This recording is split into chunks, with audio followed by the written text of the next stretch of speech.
اویدی نفری که فکر و نظر خود را اویدی واقعی که عبدالستار پیر محمدزاده یک نفر سابق ژورنالیستی که امروز همچون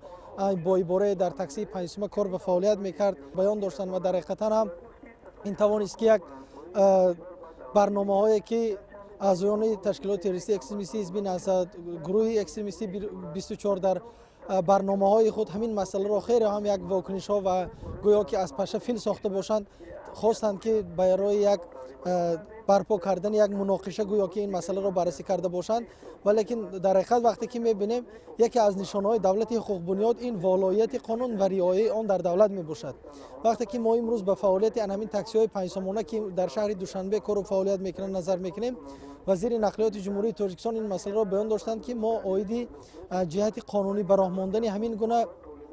تاکسی ها یا اینکه فعالیت همین را به تنظیم درآوردن امروز یک چاره‌های ضروری را اندیشیده ایستادیم. لیکن وقتی که به همین عبدالستار به گفته‌های خودش نظر میکنیم ببینید که خودش آگاه میکند که پیشکی مرا آگاه کرده بودند و بار دوم مرا جریمه کردند. وقتی که شهروند دیده و دانسته قاعده را ویران میکند قانون را ویران میکند آیا از دولت و حکومت و از مقامات حفظ حقوق باید چرا امیدوار شود؟ یعنی باید به او یگان افتخارنامه بدهند یا به آن سپاسنامه بدهند که وای قاعده را ویران کرد و قانون را ویران کرد. برعکس مقامات های حفظ حقوق همین تامین رعایت حقوق را امروز در جمهوری‌های صاحب استقلال به تنظیم می‌دارند و همین تامین امنیت دولت استقلالیت کفالت صلح و ثبات از همین رعایت‌های حقوق و قانون به وجود می‌آید.